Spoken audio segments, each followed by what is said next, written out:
बिस्मिल्लाहिर्रहमानिर्रहीम, अस्सलाम वालेकुम। मैं हूं ईसा नकवी। ये एक फ़ेक न्यूज़ नहीं है। डोनाल्ड ट्रंप के दौरे के हवाले से मैं आपको ये बता सकता हूं, इस खबर को कहा गया कि ये फ़ेक ख़बर है। टेक्निकली आप ज़रूर ये कह सकते हैं कि तारीख़ जो है वो तारीख़ गलत दी गई। डोनाल्ड ट्रंप के दौरे पाकिस्तान के लिए आप यूँ समझ लीजिए मुकम्मल ज़ोर लगाया जा रहा है कि वो हो, और ज़ोर ये लगाया जा रहा है कि वो किसी तरीके से उस मौके पर हो जाए जब उन्होंने क्वाड समिट के लिए, यानी जो चौकड़े का इजलास है, quadrilateral security dialogue, America, Bharat, Japan और ऑस्ट्रेलिया, ये इनके दरमियान प्रोसेस है। ये एंटी चाइना ब्लॉक है और ये इंडो पैसिफिक यानी जो एशिया पैसिफिक रीजन है, जिसको ये इंडो पैसिफिक कहते हैं, इंडियन ओशन रीजन और पैसिफिक ओशन रीजन, इसके कम्बिनेशन में वो ये बात करते हैं कि जो इंडो पैसिफिक है उसमें चाइना के बढ़ते हुए असर व रसूख को कम करना है, कर्टेल करना है, कर्ब करना है। तो इसके हवाले से ये गैंग अप हुए हुए हैं। जब उस दौरे के लिए वो आएंगे तो जाते हुए या वापसी पे अगर इस्लामाबाद लैंड करें तो इंडिया को आग लगाने से ज़्यादा पाकिस्तान की डिप्लोमेटिक सिग्निफिकेंस और इम्पोर्टेंस को इस्टेब्लिश करने का इससे ज़्यादा नादिर मौका नहीं हो सकता। यानी आप इसका अंदाज़ा इस बात से लगा सकते हैं कि रूस के वज़ीर ख़ारजा सरगेई लावरोव इमरान खान के दौर में 2020 अप्रैल की 5 या 6 तारीख थी, वो दिल्ली से जब उड़े थे, उन्होंने इस्लामाबाद लैंड किया था। आप उस वक्त का मीडिया उठाकर देखें, इंडियन मीडिया छत से लगा हुआ था। जो कुछ उनके जिस तरीके से वो उसको रिपोर्ट कर रहे थे कि ये क्या हो गया, असंभव, ये क्या हो गया, ये कैसे हो गया कि रूस का वज़ीर ख़ारजा दिल्ली के बाद इस्लामाबाद में क्यों लैंड कर रहा है, बड़ी मिर्चें लगी थी। तो अब ज़ाहिर है कि एक ऐसा मौका है, इस पे अगर टोगा हो जाए, एक touch and go around type दौरा हो जाए कि वो आएँ चंद घंटे के लिए, यहाँ पर लैंड करें, यहाँ पर अस्करी और सियासी क़यादत से कुछ मुलाकातें हों, कोई फ़ोटो ऑप हो, कोई उसके अराउंड कुछ चीज़ें हो जाएँ, तो ये एफ़र्ट चल रहा था। लेकिन साइड बाय साइड ये भी कोशिश चल रही है कि ज़रूरी नहीं है, अब इंडिया ने पूरा ज़ोर लगाना है कि ये दौरा कम से कम क्वाड के मौके पर ना हो, हमारे साथ क्लब करके ना हो। इससे हमारी शान जो है वो घटती है। तो दूसरा ऑप्शन ये है कि आप डोनाल्ड ट्रंप का विज़िट वैसे अदरवाइज़ करवा लें। तो एफ़र्ट्स जो हैं वो ऑन हैं, और इसमें सबसे दिलचस्प बात ये है कि पहले जब भी एफ़र्ट्स होते थे यकतरफ़ा मोहब्बत, ऑब्वियसली हम जब भी दौरा देखते हैं पाकिस्तान की किसी भी सियासी रहनुमा का, लीडर का, उसके आखिर में एक ज़ाहिर है कि सफारतकारी का असूल है, तरीक़ाकार है, इस्टेब्लिश नॉर्म्स हैं कि जब आप कहीं विज़िट करते हैं, किसी के यहाँ जाते हैं, तो आप उनको भी दावत देते हैं कि आप भी हमारे यहाँ आइएगा। वो प्रेस रिलीज़ का हमेशा से हिस्सा होता है, और एक यूँ समझें कि कन्वेंशनल सी, रवायती सी एक फ़िक्रा, एक लाइन जो है वो हर प्रेस रिलीज़ में या जॉइंट स्टेटमेंट में लिखी होती है कि इनके वज़ीर-ए-आज़म की तरफ से दावत दी गई कि आप हमारे मुल्क का दौरा करें, और दूसरी तरफ से कहा गया कि जी बिल्कुल, और उसके लिए फिर म्यूचुअली कन्वीनियंट डेट्स के ऊपर वो म्यूचुअली कन्वीनियंट डेट्स जो हैं वो कहीं गायब हो जाती हैं। लेकिन on the basis of information, after having talked with a lot of diplomats, Pakistani diplomats and people in the know of the situation, वो ये कह रहे हैं कि ये सीरियस है इस मरतबा, यानी कि ये सिर्फ बात नहीं है बल्कि वाकई the visit is on the cards. और पाकिस्तान के डिप्लोमेट्स की असेसमेंट ये है कि शायद पाकिस्तान 2001 की पोजीशन में है। 2001 में जिस तरह पाकिस्तान परवेज़ मुशर्रफ के वक्त में अमेरिका जो है वो हमें जिस बहुत ज़्यादा गले लगाना चाहता था, अब भी कुछ ऐसी सी सूरत हाल है। और अगर हम स्मार्ट खेल गए, अगर हम अच्छा खेल गए, क्योंकि हम ऑलरेडी एक ऐसा अनोखा मुल्क हैं जो बैक वक्त जिनकी फ़िज़ाओं में चीनी लड़ाका तैयारे भी उड़ते हैं और अमरीकी भी, यानी F-16 और JF-17 थंडर का जो हसीन इम्तजाज हमारे पास है, ये दुनिया में कहीं देखने में नहीं मिलता कि चाइनीज़ डिफेंस टेक्नोलॉजी भी आपके पास है, अमेरिकी डिफेंस टेक्नोलॉजी भी आपके पास है। लेकिन that is the tricky part. यहाँ पर हमारे जो डिप्लोमेट्स हैं उनकी असेसमेंट ये है कि शायद वो वक्त आ गया है कि हम जिस बैलेंस को, जिस डेलिकेट रिलेशनशिप को निभाने की कोशिश कर रहे हैं, निभाते आ रहे हैं, वो टूट गई तड़क करके वाला काम ना हो जाए। और ये ऐन मुमकिन है कि ये हो जाए। वो पोजीशन है कि जहाँ पर जिस किस्म की डिमांड्स रखी जा सकती हैं अमेरिका की तरफ से, वो शायद बड़ा मुश्किल हो जाएगा। वो हमारे करीबी दोस्त चीन को अफेंड कर सकता है, या एटलीस्ट वो बैलेंस बरकरार रखने के लिए एक ट्रिकी पार्ट है। ज़ाहिर है कि एक दौरा, खैर उस पर मैं तफसील बाद में रखूँगा, जो अगस्त के आखिर में पाकिस्तान की तरफ से चीन का होने वाला है। बड़ा हाई लेवल विजिट है, वो प्लान हो रहा है, it's already in the pipeline. अभी कहीं रिपोर्ट नहीं हुआ, आपने नहीं देखा होगा। मेरी on the basis of information I can tell you कि अगस्त के आखिर में एक बहुत ही हाई लेवल विजिट जो है वो पाकिस्तान से चीन का होने वाला है। और वहाँ पर अगर हम अपने डिप्लोमेटिक कार्ड्स ठीक खेल लें तो फिर तो हम बैलेंस जो है उसको भी रख सकते हैं, चीज़ों को आगे भी लेकर चल सकते हैं। अदरवाइज़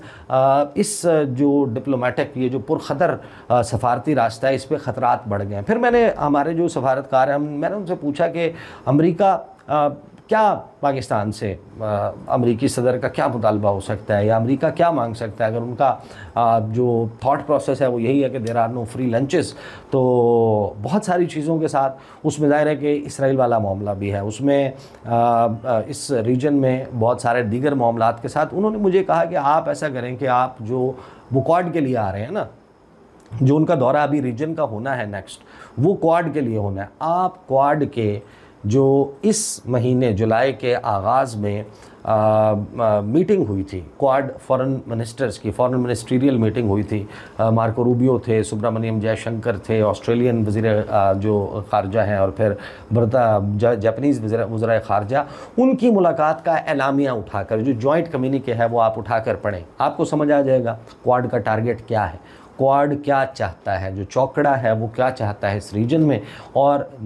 जो भी अमेरिका की डिमांड्स हैं, जो इन ममालिक की डिमांड्स हैं, इसी से रिलेटेड है। वो चाइना को कहीं ना कहीं हर्ट करने वाली डिमांड्स हैं। तो ये टेक्निकली वो कहते हैं कि क्वाड के मौके पर इसी वजह से उनको लगता है कि शायद विज़िट जो है वो मुश्किल हो जाए, क्योंकि एक तरफ तो इंडिया बहुत ज़्यादा ज़ोर लगा रहा होगा कि ये विज़िट ना हो,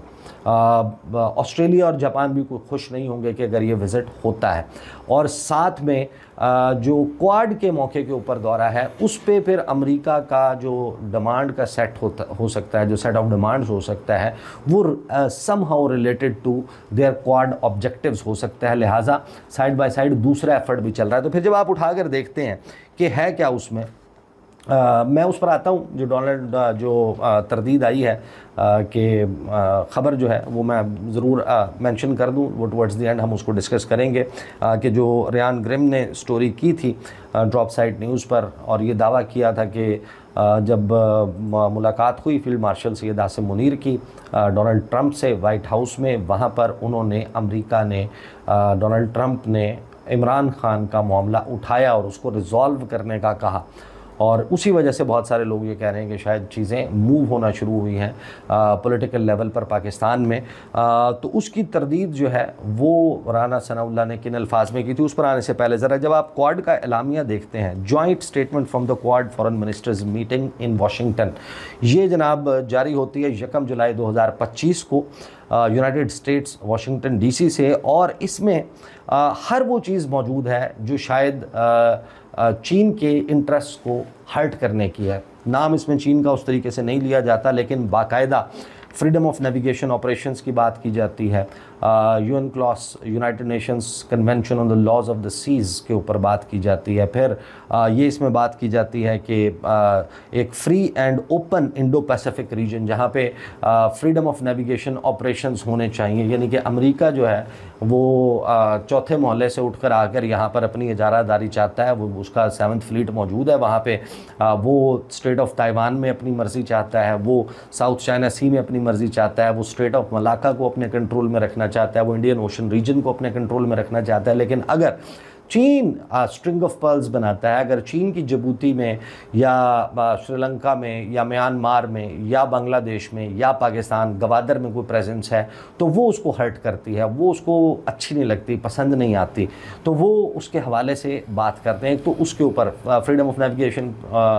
ऑपरेशंस के हवाले से और इसके ऊपर इस एलामिये में बात की गई। फिर उन्होंने मुख्तलिफ एरियाज़ आइडेंटिफाई किए, लेकिन अब एक चीज़ जो नई स्प्रिंग अप हुई है वो मामला बड़ा दिलचस्प है कि जिसमें मैं सिर्फ उसको ख़ास तौर पर जो है वो हाईलाइट करना चाहता हूँ कि वी आर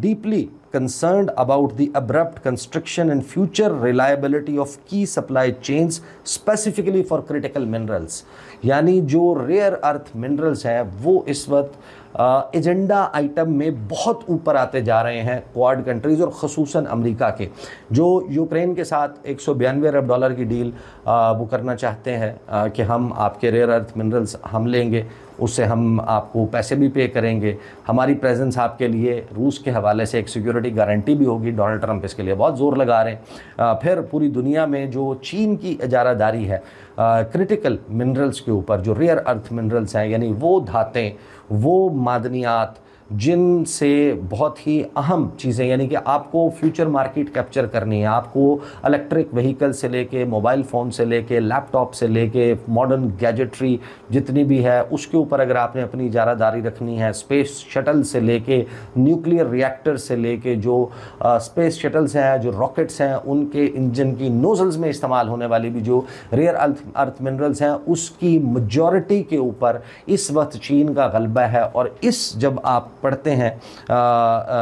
जॉइंट कम्युनिके को, एलामिये को, तो उसमें वो वाज़े तौर पर ये कहते हैं कि जो इसमें एक मुल्क की इजारादारी जो है वो नहीं होनी चाहिए और उसको रोकने के लिए हम ताउन करेंगे चारों ममालिक मिलकर, जिसमें वो कहते हैं कि non market policies and practices for critical minerals, certain derivative products and mineral processing technology. We underscore the importance of diversified and reliable global supply chains, reliance on any one country for processing and refining critical minerals and derivative goods production exposes our industries to economic coercion, price manipulation and supply chain disruptions which further harms our economic and national security। साथ ही वो इसमें ये भी कह देते हैं कि जनाब इसमें जो रिसोर्सेज चाइना बना रहा है, मुख्तलिफ ममालिक में प्रोडक्शन का काम कर रहा है, इसके ख़िलाफ़ बेसिकली ये जो है गैंगअप है, जो इनका जो एक गैंग है चार का जो चौकड़ा है, उसके अब एजेंडा में ये चीज़ आ चुकी है कि चीन का असर रसूख इसमें रोकना है। पाकिस्तान में गिलगित बल्तिस्तान हो, आज़ाद कश्मीर हो, खैबर पख्तूनख्वा हो, बलूचिस्तान हो, यहाँ पर नेफ्राइट, जेडाइट, क्रोमाइट समेत बहुत सारे ऐसे क्रिटिकल मिनरल्स हैं जिसके हवाले से अमेरिका बड़ा सेंसिटिव है कि ये चाइना के पास इनकी प्रोडक्शन नहीं होनी चाहिए। तो एक प्रोबेबिलिटी ये है हमारे डिप्लोमेट्स की असेसमेंट में कि अमेरिका आए करेगा, वो चाहेगा कि हमें जो है वो मिले ये मिनरल्स, इसकी एक्सकेवेशन। अच्छा, फ्रैंकली स्पीकिंग पाकिस्तान की बात करें, इसके ऊपर बहुत लोग जो है वो बात करते हैं, बहस भी करते हैं कि अमेरिका आ जाएगा काबिल। लेकिन या तो आप निकाल लें, आपके पास हो, इतनी तजुर्बा हो, आपके पास उसकी प्यूरिफिकेशन, उसकी एक्सट्रैक्शन, उसकी एक्सकेवेशन, ये सारा कुछ आप खुद कर सकते हो। आइडियल बात तो यही है, आपका मिनरल्स हैं, आप निकालें, आप प्योरीफाई करें, आप बेचें पूरी दुनिया में। अगर आपके पास कैपेसिटी नहीं है, आपके पास पैसा नहीं है, आपके पास मशीनरी नहीं है, आपके पास टेक्नोलॉजी नहीं है, तो आपने किसी के साथ तो पार्टनर करना है। बस वो पार्टनरशिप पाकिस्तान के फेवर में होनी चाहिए, वो चाइना के साथ हो या अमेरिका के साथ हो। लेकिन जब इन दो ममालिक की आपस में ये रस्साकशी या टग ऑफ वॉर मौजूद है और पाकिस्तान ने इनके दरमियान बैलेंस करना है और चाइना के साथ पाकिस्तान का बड़ा बेहतरीन ताल्लुक है, तो यहाँ पर ये ट्रिकी क्वेश्चन आ जाता है कि अगर हम अमेरिका को देते हैं तो चाइना ऑफेंड होगा कि हम जो है वो यहाँ पर चाहते हैं, और यहाँ पर जब हमारी प्रेजेंस मौजूद है सीपैक के रूट के अलॉन्ग जो है वो अमेरिका क्यों आ रहा है, अमेरिका क्यों आकर बैठ रहा है। जाहिर है कि फिर तो कंपनीज आएंगी, फिर तो वहाँ पर बैठेंगी, उनकी प्रेजेंस मौजूद होगी। जब उनकी प्रेजेंस होगी तो उनकी सिक्योरिटी, उनके अल्ले तल्ले लवाजमात, वो सारा कुछ होगा। तो एक ऐसी सिचुएशन ज़रूर डेवलप हो रही है कि जिसमें पाकिस्तान के लिए फ़ैसला मुश्किल होगा। बैलेंस को अभी तक पाकिस्तान ने जिस तरीके से कोशिश की है, और आपको याद होगा कि इमरान खान साहब का एक बड़ा मशहूर स्टेटमेंट था, उन्होंने कहा था कि it is unfair on the part of the US to pressurize countries like Pakistan to pick sides between China and America। तो ये प्रेशर तो उस वक्त शुरू हो गया था। ये 2020 से ओपनली ये बातें हो रही हैं कि पाकिस्तान के ऊपर ये दबाव मौजूद है। अभी तक हम जंप करके ओपनली किसी एक शिप में नहीं बैठे। कब तक नहीं बैठ पाएंगे, कब तक हम इसको बैलेंस रख सकते हैं, अभी तक तो रखा है। मैं बता रहा हूँ कि हम एक ऐसा अनोखा मुल्क हैं जो बैक वक्त JF-17 थंडर भी उड़ाता है और जो F-16 जहाज़ जो है वो भी उड़ाता है। लेकिन ये कब तक जारी रह पाएगा, ये एक टेक्निकल चीज़ है कि जिसमें पाकिस्तान और चीन, पाकिस्तान और अमेरिका, तो वो अब फैसले की घड़ी या वक्त आ रहा है जिसमें आप बड़ी फास्ट पेस्ड डिप्लोमेटिक सतह के ऊपर डेवलपमेंट्स देखेंगे। इसमें ज़ाहिर है कि मैं क्विकली आपको बता दूं कि जो पाकिस्तान तहरीक इंसाफ के लोग हैं, जब आप उनसे बात करते हैं ना, तो वो इतने कॉन्फिडेंस से आपको ये बताते हैं, ये मैं उनका दावा बता रहा हूँ आपको, उनका दावा, मैं सिर्फ ये रेयान ग्रीन की स्टोरी नहीं कह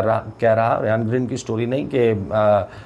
डोनाल्ड ट्रंप ने ये मामला उठाया। तहरीक इंसाफ अमेरिका के लोगों से आप बात करें, वो 2000% यकीन के साथ कहते हैं कि बिल्कुल ऐसा ही हुआ, और वो इस तरह बताते हैं कि जैसे उनके पास बिल्कुल फर्स्ट हैंड इन्फॉर्मेशन है उस मुलाकात की कि हाँ इमरान खान का मामला उठाया गया, तो हम इसको दावे के तौर पर ट्रीट करेंगे। काउंटर दावा जो है वो मैं आपको सुनवा देता हूँ राना सनाउल्लाह का, then I will close the video.